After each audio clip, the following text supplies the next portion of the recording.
there. Ready to decode love. Always up for that. We're diving deep into the 5 love languages today, Gary Chapman's work. A classic. You guys sent in 2 versions, an early one and a newer one. Super interesting. Yeah, looking forward to seeing how they compare. It seems like you're all about leveling up relationships. Who isn't, right? Absolutely. So we'll break down his key concepts. By the end, you'll be fluent in love. Love it. Okay, first up, the love tank. Brilliant analogy, right? Yeah, totally. Like, a car needs gas, we need love to function. Makes sense. Can't run on empty. Nope. And Chapman doesn't just use it as a cute metaphor either. Oh, right. He uses real stories to illustrate. Like Ashley's. Remember her from the book? Yeah. Her parents' divorce. Yeah, left her feeling so empty. Exactly. She ended up looking for affection in unhealthy ways as a teenager. Makes you realize how deep that need for love goes. It's fundamental. Even into adulthood. Absolutely. In one of the later editions, there's this quote that stuck with me. A guy says, "What good is all the material success if your wife doesn't love you?" Wow. That's powerful. Material things can't replace that genuine connection. For sure. And that's where the 5 love languages come in. Right.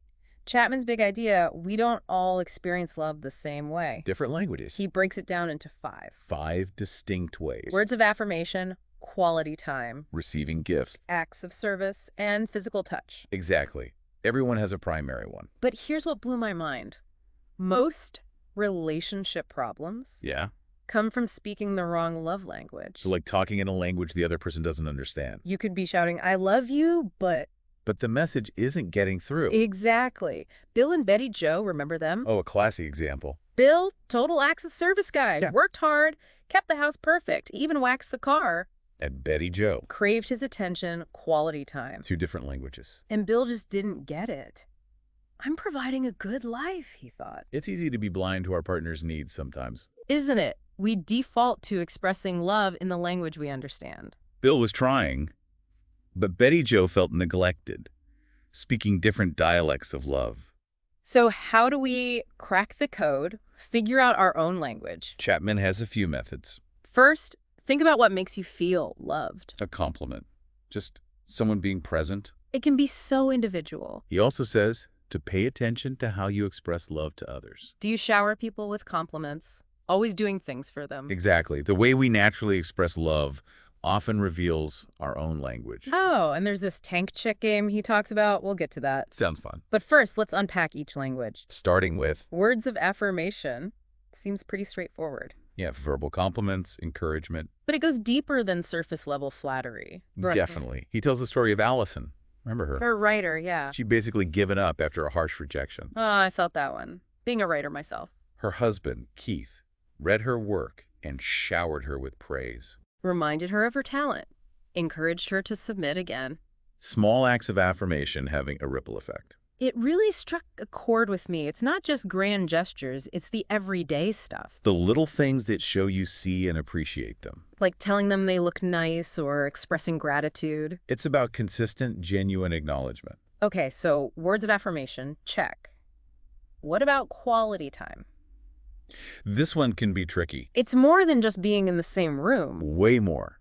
It's about being fully present, engaged. Ah, got it. Like not just scrolling on your phone while you're with someone. He uses the analogy of a father playing catch with his son. Truly present, connecting. Otherwise, it's just proximity, not connection. Exactly. Quality over quantity. So what are the key ingredients of quality time then? 2 main aspects. Quality conversation. Not just small talk. Really listening, engaging. Asking questions to understand your partner's thoughts and feelings. Being a sounding board. Not just waiting for your turn to speak. Or jumping in to offer solutions. Oh, like Patrick in the book. Always trying to fix his wife's problems. We all do it sometimes. We want to be helpful. But sometimes just listening is the best help. It is. Sometimes people just need to be heard. So quality conversation, what's the other aspect? Quality activities. Anything from a walk together to working on a project. The key is you're both present, enjoying each other's company. Creating shared memories. He talks about how those shared experiences build a memory bank. To draw from later on. Exactly. Yeah. The laughter, the adventures, touchstones of your connection. Remind you of the love you share, even when times are tough. Okay, moving on. Receiving gifts. I'll admit, I was skeptical at first. I get it. Sounds materialistic. Right. But Chapman says it's about the thought behind the gift. The symbolism. He even talks about his experience with the Carib Indians. Oh, right. One of them offered him a green coconut, a gesture of friendship. Simple but meaningful. Gifts as visual symbols of love. Reminders that someone was thinking of you. They don't have to be expensive either. A handwritten note. A flower. Thought and effort. That's what matters. Choosing or creating something special for the other person. But what if you're a terrible gift giver? Chapman believes anyone can learn. Really? Keep a gift idea notebook. Pay attention to what your partner mentions liking. That's smart. He even suggests giving a small gift every day for a week, just to get in the habit. Wow, that's dedication. Okay, next up, acts of service. Pretty self-explanatory, right? Doing things to help your partner lighten their load. Exactly. Janice and Jim almost divorced because they were speaking different languages. Oh, I remember them. Janice craved gifts. Jim was all about acts of service, worked hard, kept the house in order. But she felt neglected.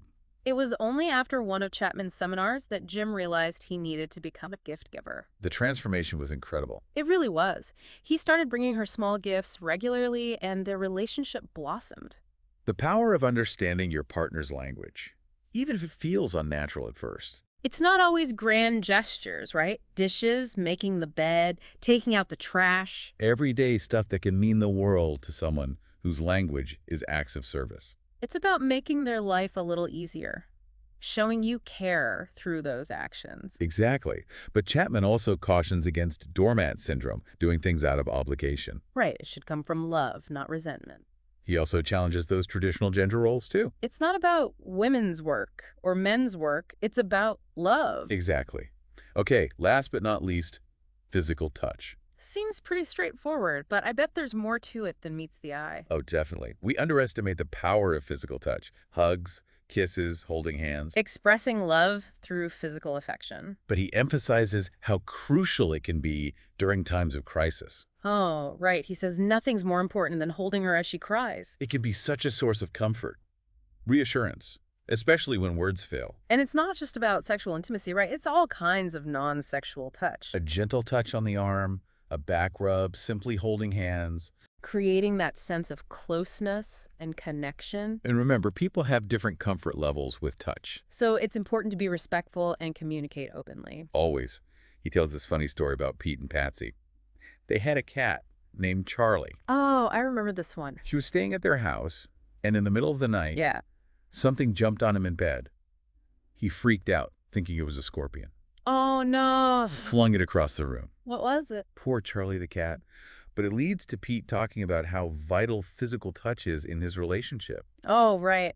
They had a rough patch, but counseling helped them realize how much it strengthened their bond. Simple gestures being the most powerful. Okay, so we've explored all 5 love languages. Now for the real challenge, What's that? figuring out our partner's love language. Uh-huh.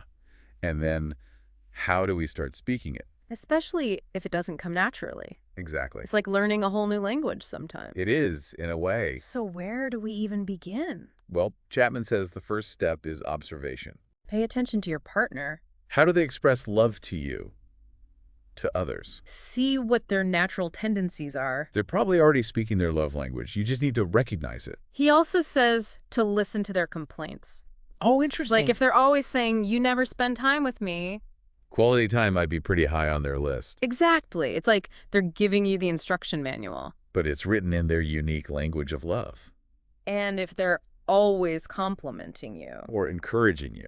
that might be their way of showing love. And a hint to their preferred language. Right. They're modeling what they crave. We reveal so much about ourselves without even realizing it. Okay, so you've done your detective work. You figured it out. Now what? Now how do you start speaking it? Especially if it feels foreign. Like if gift-giving just isn't your thing. Yeah.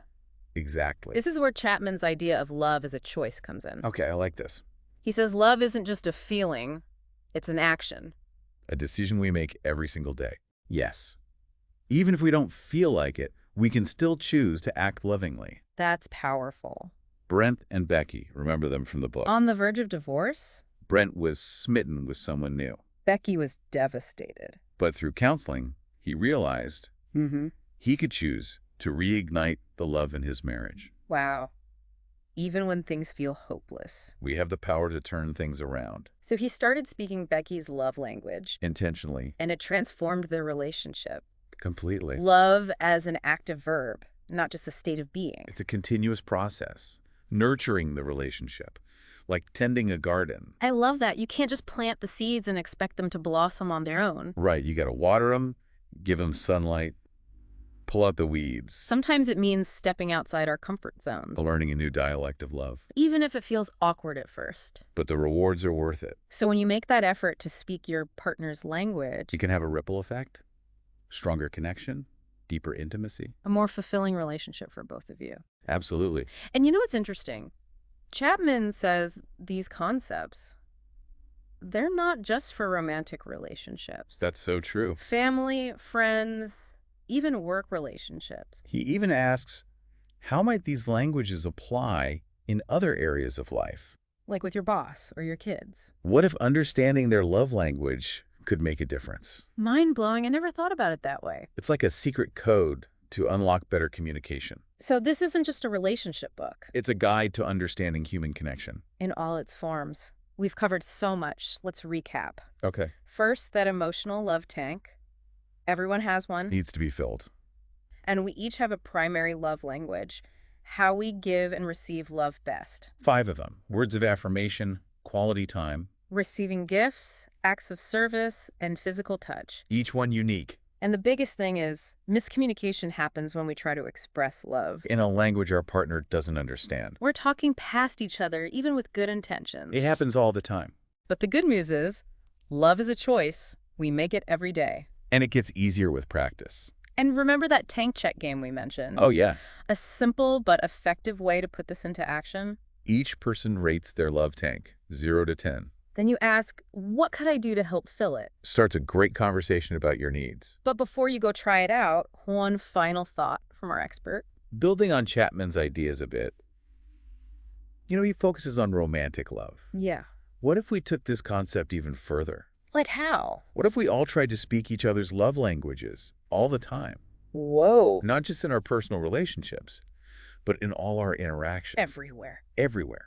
Like a global love revolution. Instead of just our own little bubbles. Expanding that circle of understanding and connection. To everyone we encounter. A culture of empathy and appreciation.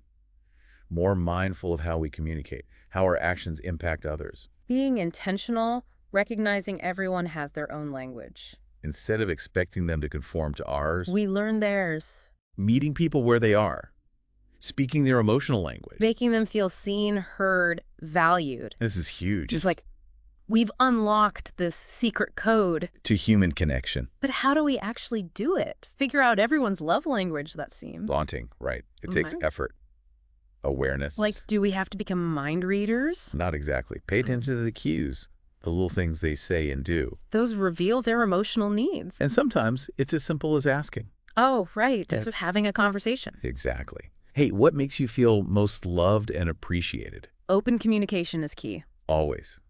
And even if you don't always get it right, Yeah. the effort itself speaks volumes. That you're trying. Shows you care.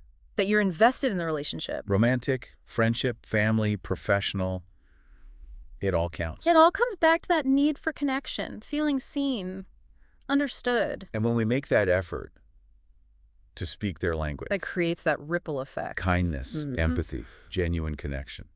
So we're wrapping up our deep dive. One key takeaway. Love is a verb, Mm, not just a feeling, an action, I like that. a choice we make every day to show up for the people in our lives To speak their language. and cultivate a world where everyone feels loved, valued. That's a beautiful thought. And hey, remember that tank check game? Oh yeah, great starting point. Assess your own love tank. And ask your partner, loved one, what can I do to help fill yours? Simple, but powerful. Sparks that conversation about your needs. How you can support each other. And remember, it's not just romantic relationships. These principles apply to every connection.